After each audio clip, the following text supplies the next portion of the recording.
Sir. आता 1,00,000पेक्षा जास्त ज्या ज्या जिल्ह्यामध्ये खाजगी क्षेत्रातील लसीकरण झालेलं आहे त्याची आकडे इथे दिलेले आहे सर. मुंबईमध्ये कारण इथे मोठे मोठे हॉस्पिटल आहेत, जवळपास 40 लाख डोजेस खाजगी क्षेत्रात या जिल्ह्यात देण्यात आलेले आहे सर. ठाणे, पुणे, रायगड, नाशिक इथे पण मोठ्या संख्येने खाजगी रुग्णालयामार्फत लसीकरण झालेलं आहे सर. सर आता हे सर्व मिळून मुंबई जिल्ह्यामध्ये 1 कोटीपेक्षा जास्त डोजेस आपण दिलेले आहेत. ते 1,02,00,000पेक्षा जास्त आहे. पुणे येथे टोटल आपण 84 लाख दिलेला आहे. ठाणे 50 लाखापेक्षा जास्त आहे. नागपूर 31 लाखापेक्षा जास्त आहे. तर सांगण्याचा उद्देश असा सर की आता डोजेसची उपलब्धता वाढते आहे आणि वेरियस ठिकाणी भिन्न ठिकाणी वेरियस हॉस्पिटलमध्ये उपलब्ध होत आहे. तर जर आपण खाजगी चिकित्साच्या माध्यमातून याला जर ते गती दिली तर आपला प्रोटेक्शनचा लेवल वाढवता येईल सर. नेक्स्ट सर, ये महत्त्वाची स्लाइड आहे. आता इथे जो तज्ञ डॉक्टर्स उपस्थित आहे ते टास्क फोर्सचे डॉक्टर्स ते पण सांगणार सर. कारण की सर जर कोविडमध्ये तो जर आपण व्यवस्थित ट्रीटमेंट नाही केला किंवा आपल्याकडून काय जरी चूक झाली तो असा दिसून आला दुसरी लाटामध्ये की आपल्याला दिस म्युकर मायकोसिस आणि ब्लॅक फंगसचे केसेस फार आढळले सर. आणि ये या कारणामुळे महत्त्वाचे आहे की इथे जो मॉर्टिलिटी रेट आहे ते 20%पेक्षा जास्त आहे. आणि कॉस्ट जो उपचाराची जो टोटल कॉस्ट येते ते पण फार जास्त आहे. आपण शासनामार्फत ते मोफत ते एम्फोटेरिसिन बी आणि बाकीचे जो कॉस्टली मेडिसिन्स आहेत ते आपण देतोच आहे, परंतु त्याची कॉस्ट जास्त आहे. आणि त्याच्या ट्रीटमेंटमध्ये सर जेव्हा आपण त्याच्या ते डोळे काढतो किंवा ते मॅन्डिबल किंवा ते आपल्याला जबडा काढावा लागते तो डिस्फिगरमेंट पण होते. तो आता तज्ञ डॉक्टर्समार्फत सांगण्यात येईल सर की ते काय काय काळजी घेतली पाहिजे जेव्हा ट्रीटमेंटचे दरम्यान, जेणेकरून ते म्युकर मायकोसिसचे केसेस आपल्याकडे येऊ नये. आज रोजी सुद्धा आपल्याकडे 1700चे दरम्यान म्युकर मायकोसिसचे पेशंट आहे सर. नागपूर, पुणे, औरंगाबाद, मुंबई या ठिकाणी जास्त संख्येने म्युकर मायकोसिसचे अजूनही रुग्ण उपचार घेतात आहे सर. नेक्स्ट सर, ये बाकी जिल्ह्यामध्ये म्युकर मायकोसिसचे केसेस किती आहे याचा आलेख आहे सर. नेक्स्ट सर, ते शेवटची स्लाइड आहे सर. आता व्हायरसची जर श्रंखला आपल्याला तोडायची आहे तो व्हायरसची जो स्पेलिंगमध्ये जर आपण आई आणि यू काढला तो श्रंखला तोडण्या फार सोपी राहील सर. तो आई आणि यू आपण सर्वांना मिळून इथे ते व्हायरसची कोविडची जे ये जो चेन आहे ते तोडणे आवश्यक आहे सर. धन्यवाद सर. धन्यवाद प्रदीप व्यास, आपण चांगली माहिती दिलेली आहे. यानंतर मी विनंती करतो सन्माननीय मुख्यमंत्री महोदय माननीय उद्धव ठाकरे साहेबांना उद्घाटनपर मार्गदर्शन करण्यासाठी. आजच्या आपल्या या ऑनलाईन मार्गदर्शनपर परिषदेत माझ्या समवेत उपस्थित असलेले माझे सहकारी मंत्री, आरोग्यमंत्री राजेश टोपे साहेब, अमित देशमुख जी आहेत, मुख्य सचिव आहेत, आपल्या आरोग्य खात्याचे सचिव आहेत. विशेष म्हणजे गेलं वर्ष दीड वर्ष आपल्याला जपणारे टास्क फोर्सचे सुद्धा डॉक्टर्स आहेत आणि सर्वसामान्यांचा विश्वास संपादन करणारा माझा डॉक्टर म्हणून ज्याला संबोधलं जातं असे सर्व राज्यभरातले माझा डॉक्टर्स आणि जे नागरिक या कार्यक्रमाला ऑनलाईन उपस्थित आहे अशा सर्व बांधवांनो आणि भगिनींनो, आपल्याला आत्तापर्यंत आपल्या मुख्य सचिव महोदयांनी आणि आरोग्य सचिवांनी म्हणजे डॉक्टर प्रदीप व्यास यांनी आपण आज नेमके कुठे आहोत याची कल्पना दिलेली आहे.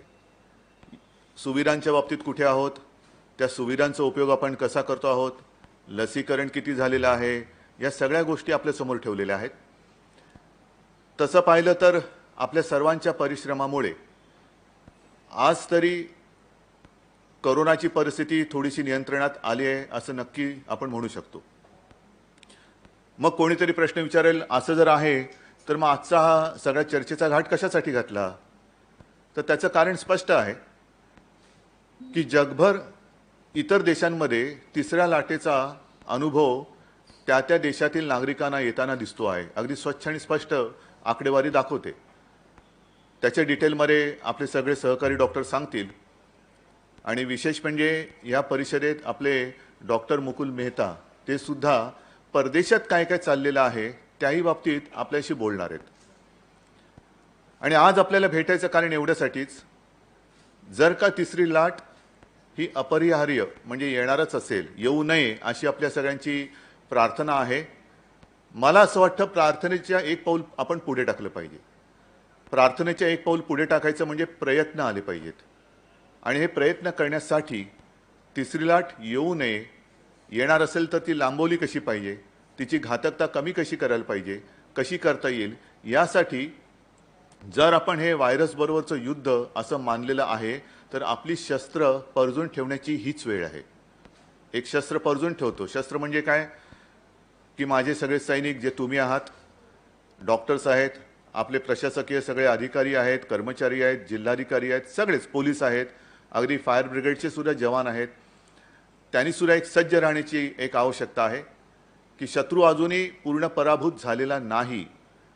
मागे मी म्हटलं होतं की आपण पाल मारल्यानंतर शेपूट वळवळतं, तसं एक त्याचं थिक टेल हा जो काही प्रकार आहे तो अजूनही आपल्या राज्यात वळवळताना दिसतो आहे. आणि तो दिसल्यानंतर त्याचाही बंदोबस्त करण्याची आपल्याला आवश्यकता आहे. मग आपणही सज्ज राहिलं पाहिजे.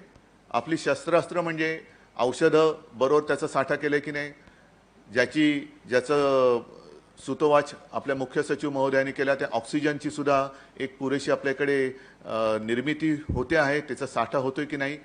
आणि विशेष म्हणजे आपल्या हॉस्पिटल आणि क्लिनिकची जी काही यंत्रणा आहे, मग ते व्हेंटिलेटर्स असतील, इतर काही इलेक्ट्रिक यंत्रणा असेल, त्याचं सुद्धा एक ऑडिट, त्याची सुद्धा तपासणी करणं हे फार महत्त्वाचं आहे.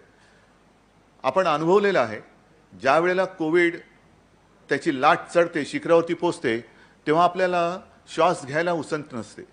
सतत पेशंट येत असतात, मग ऑक्सिजन बेड लागत असतात, व्हेंटिलेटर लागत असतात, आणि मग आपली यंत्रसामुग्री आहे तिचा जास्त वापर झाल्यामुळे लोड ती घेऊ शकत नाही आणि कुठेतरी दुर्घटना घडू शकते. म्हणून मी आपल्याला सर्वांना विनंती करतो आहे की आपण आपले क्लिनिक, आपले दवाखाने, आपले हॉस्पिटलची पुन्हा एकदा इलेक्ट्रिकच्या जी काही इक्विपमेंट आहे त्याचं ऑडिट करून ठेवावं. आज ही आपली परिषद आयोजित करताना हा जो योगायोग आहे तो माझ्या लक्षात आला नव्हता. तो म्हणजे आज शिक्षक दिन आहे. आपले भारताचे, हिंदुस्थानचे माजी राष्ट्रपती राधाकृष्णन, सर्वपल्ली राधाकृष्णन, ज्यांनी आपल्या शिक्षण क्षेत्रात एक मोलाचा वाटा उचलला आणि त्याला एक दिशा दिली, त्यांचा जन्मदिवस. त्यांना तर अभिवादन मी करतोच आहे, पण शिक्षक दिनाच्या या योगायोगाच्या दिवशी शिक्षक कसा, कुठे, केव्हा भेटेल, कोणत्या रूपात भेटेल हे सांगता येत नाही. गेले 1.5 वर्ष कोरोना आपल्याला जे वेगवेगळे धडे शिकवत आहे, त्या धड्यातून आपण काय शिकलो आहोत त्याचा सुद्धा एक आढावा घेण्याची आजची फार महत्त्वाची गरज आहे. म्हणजे असं म्हणा पाहिजे तर आपल्याला नदी पार करायची, किंवा सगळ्यांनाच काही नदी पार अशी करता येत नाही, पोहता येतच असेल किंवा नसेल, पण रस्ता क्रॉस करताना आपण काय करतो, डावीकडे बघतो, उजवीकडे बघतो, थोडंसं मागे वळून पाहतो, आणि पुढे पुन्हा एकदा कुठे रहदारी चालू नाही ना, मग त्यात आपण रस्ता क्रॉस करतो. आता आपल्याला या करोनाचं संकट हे क्रॉस करून पुढे जायचं आहे. आणि त्याचसाठी प्रदीपजींनी जे आपल्याला प्रेझेंटेशन दिलं की आपल्या राज्यात काय चालू आहे, आपल्या देशात इतरत्र काय चालू आहे, इतर देशांमध्ये काय चालू आहे, मागे पुढे उजवीकडे डावीकडे वळून पाहून नीट प्रत्येक पाऊल हे आपल्याला सावधानतेने टाकण्याची फार मोठी आवश्यकता आहे. आणि त्याचप्रमाणे आपण प्रत्येक पाऊल टाकतो आहे. हां, आता काही जणांना मला थोडंसं आश्चर्य वाटतं की आपण ही सगळी काळजी घेताना अनेक गोष्टी उघडण्याची घाई झालेली आहे. हे उघडा, ते उघडा, अमुक उघडा, अमुकच कामं, हे असं आहे, ते तसं आहे. आणि सगळ्यांना मी सांगतो, थोडा धीर धरा, संयम धरा. आपण ज्या गोष्टी उघडत चाललेलो आहोत त्या पुन्हा बंद करण्याची वेळ येऊ नये याची खात्री पटवून आपण पुढे जायचा प्रयत्न करतो आहोत. मग अशा वेळेला घाई गर्दी जर का करत राहिलो तर मला असं वाटतं की आणखीन काही महिने किंवा काही वर्ष आपण या संकटातून बाहेरच पडू शकणार नाही. आणि मग प्रश्न असा येतो की समजा जसं आता हे पॅन्डेमिक सुरू आहे, त्याच्यानंतर ते एंडेमिक होतं, म्हणजे काय होतं, तसं होऊ नये अशी आपली प्रार्थना आणि तसा प्रयत्न असला पाहिजे. म्हणजे काय की करोना सदैव आपल्यासोबत राहण्याची शक्यता असू शकते. तर तसं होऊ नये म्हणून आज आपल्याला प्रयत्न करण्याची गरज आहे. आज मुख्य सचिव महोदयांनी जे सांगितलं की आपल्याकडे ऑक्सिजन किती आहे, काय आहे, ऑक्सिजनचे बेड्स किती वाढवलेत. आपण 1.25 लाखाच्या आसपास आज ऑक्सिजनचे बेड्स वाढवलेत. बेड्स अजूनही किती वाढू शकतो, पण त्या बेड्सना आवश्यक असलेला ऑक्सिजन देऊ शकतो का, हा मोठा प्रश्न आहे, जो गेल्या दुसऱ्या लाटेच्या पीकच्या वेळेला आपल्याला फार त्याचा विचित्र अनुभव आला होता. म्हणजे साधारणतः जर का मी बरोबर बोलत असेल तर आपल्याला त्या दिवशी त्यावेळेस 80,000 रुग्ण ज्यांना ऑक्सिजनची गरज होती असे आपल्या राज्यात होते. 80,000 म्हणजे 1.25 लाख बेड्स होते त्याही वेळेला होते, पण 80,000 पेशंट होते. पण त्या पेशंट्सना पुरेल एवढा ऑक्सिजन आपल्या राज्यात नव्हता. आजही आपल्या राज्याची ऑक्सिजनची उत्पादन क्षमता साधारणतः 1200, 1300, 1400 इथपर्यंत आपण करू शकलेलो असलो तरी त्यावेळेला प्रत्यक्षात मात्र ऑक्सिजन लागत होता तो 1750, 1800 मेट्रिक टन. 1750, 1800 मेट्रिक टन, 1200 उत्पादन क्षमता म्हणजे साधारणतः 500 मेट्रिक टन हा आपल्याला इतर राज्यातून आणावा लागत होता. आणि ते आणणं म्हणजे ते रूरकेला असेल, काही शेकडो मैलापासून किंवा हजारो मैलांपासून आपल्याला तो आणावा लागत होता. आणि ते आणणं हे फार अवघड होतं. म्हणजे तो येईपर्यंत आपली सगळी यंत्रणा श्वास रोखून बसलेली असायची. म्हणजे एका बाजूला कोविडचे रुग्ण ऑक्सिजन नाही म्हणून श्वास घ्यायला तळमळत होते, पण दुसऱ्या बाजूला ऑक्सिजन आणेपर्यंत आपली यंत्रणा श्वास रोखून बसली होती. ही तेव्हाची परिस्थिती होती. आणि ते जर का चित्र आपण पुन्हा आपल्या राज्यात निर्माण होऊ द्यायचं नसेल तर मला असं वाटतं आज आपल्याला आपल्या राज्यात जेवढा ऑक्सिजन आपण उत्पादन करतो आहोत तेवढ्या क्षमतेतच उपाययोजना करण्याची गरज आहे. म्हणजे काय करायला पाहिजे, मी आकडेवारी जी घेतलेली आहे ती हीच आहे की आज आपण साधारणतः 1400 मेट्रिक टन ऑक्सिजन उत्पादन करतोय. हा 1400च्या 1400 सर्व काही आरोग्य यंत्रणेसाठी नाही आहे. त्यातला बराचसा हा औद्योगिक ज्या काही आपल्या कंपन्या आहेत त्यांच्यासाठी वापरला जातो. मुख्यतः त्यातला जो ऑक्सिजन आहे तो स्टील इंडस्ट्रीला वापरला जातो. त्याच्यानंतर काही ग्लास, फार्मास्युटिकल किंवा लघु उद्योजक यांच्यासाठी वापरला जातो. फार्मास्युटिकलमध्ये सुद्धा हा कुठे वापरला जातो तर आपल्याला जी औषधं लागतात त्या इंजेक्शनचे ज्या वायल्स येतात त्या बनवण्यासाठी. वॅक्सिन आपण आपल्याला म्हणतो की आम्ही वॅक्सिनेशन फार मला आपल्या यंत्रणेचं खरंच कौतुक करायचं आहे की काल आपण 12 लाखाचाही आकडा पार केलेला आहे. आपण झपाट्याने वॅक्सिनेशन करतो आहोत. जेवढा वॅक्सिनचा पुरवठा होतो, लसींचा पुरवठा होतोय तेवढा आपण तत्काळ आपल्या नागरिकांना ती सुविधा करून देतो आहोत, निर्माण करून देतो आहोत. पण ते वॅक्सिन भरण्यासाठी सुद्धा ज्या वायल्स लागतात त्या बनवण्यासाठी सुद्धा ऑक्सिजनची गरज असते. आणि गेल्या वेळेला आपण जेव्हा म्हटलं की आम्ही 1200च्या 1200 सगळा ऑक्सिजन हा मेडिकलसाठी वापरला, आरोग्यासाठी वापरला, याचाच अर्थ असा की त्या काळासाठी हे सगळे उद्योगधंदे हे आपल्याला बंद करावे लागले.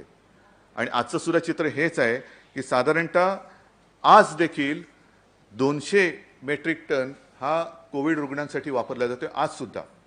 त्याच्यानंतर साधारणतः 150च्या आसपास जे कोविड व्यतिरिक्त रुग्ण असतात आपल्याला, ज्यांची सातत्याने आपण उपचार चालूच असतात, तर त्यांच्यासाठी 150 मेट्रिक टन हा वापरला जातोय. म्हणजेच काय की साधारणतः 1300-1400 मेट्रिक टन आज आपण उत्पादित करत असलो संपूर्ण औद्योगिक मिळून, तरी देखील 300-350 मेट्रिक टन ऑक्सिजन हा आज आपण वापरत आहोत.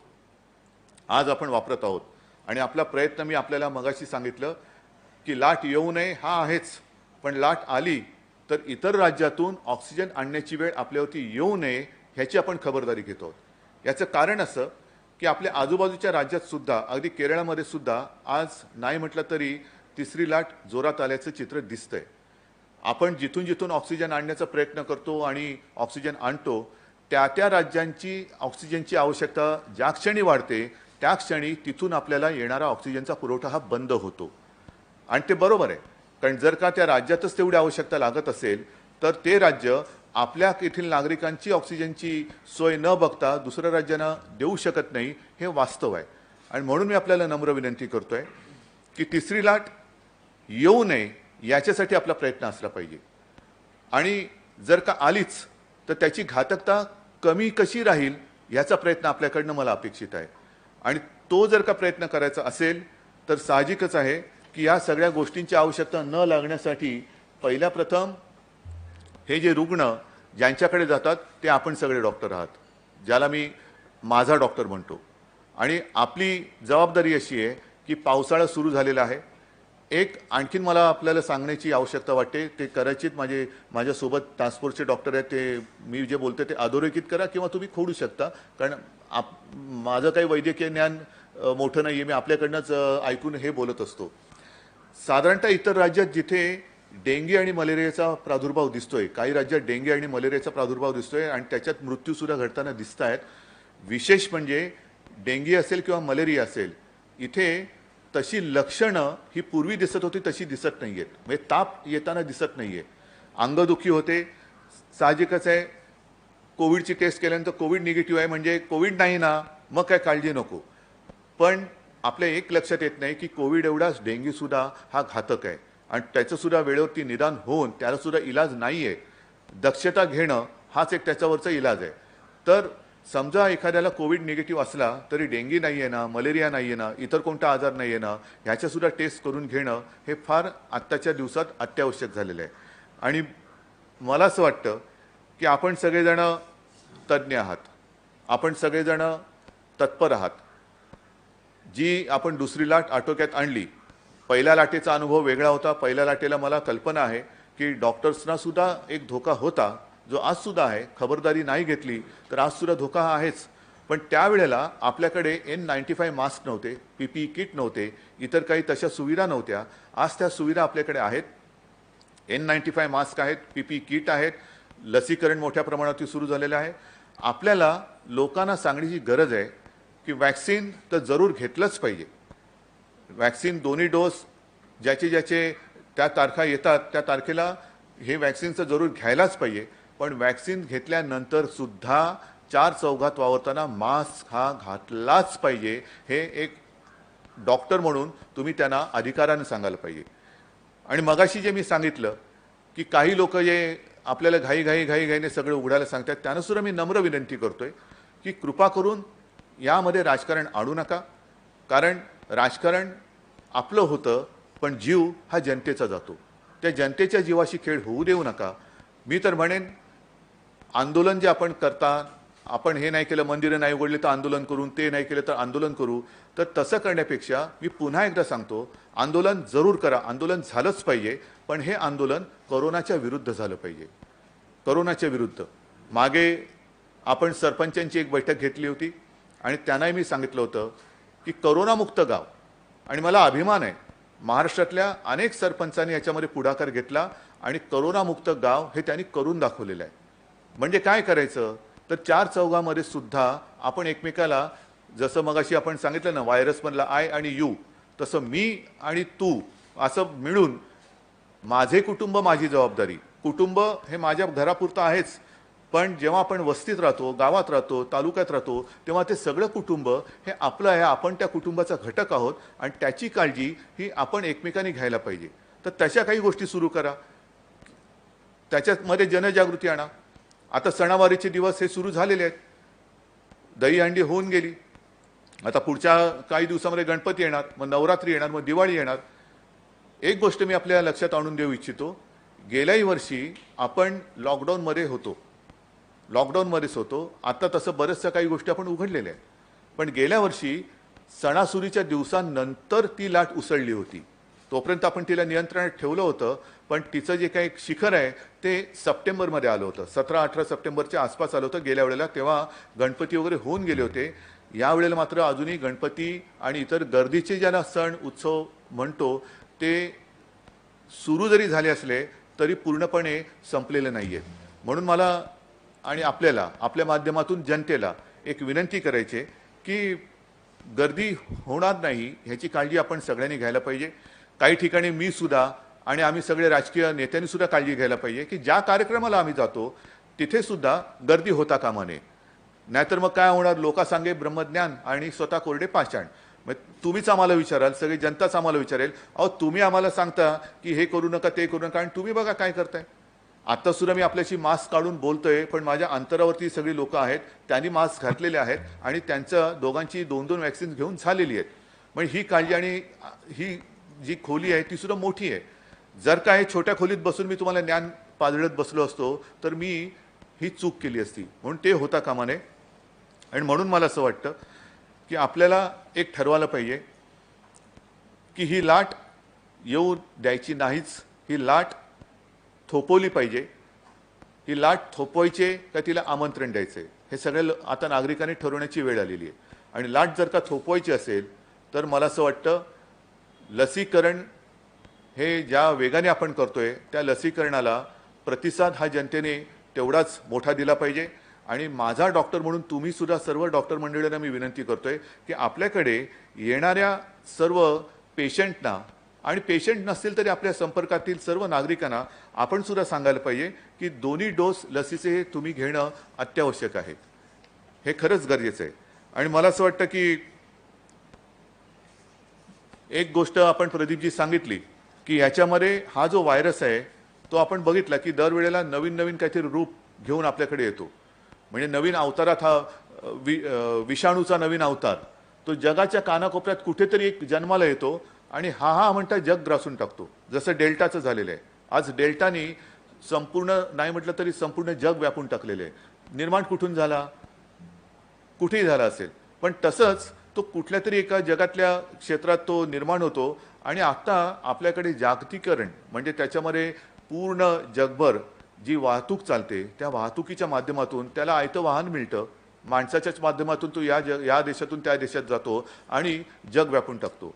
आणि त्याच्यासाठी मला असं वाटतं आपण कुठेही यंत्रसामुग्रीमध्ये कमी पडलेलो नाहीत.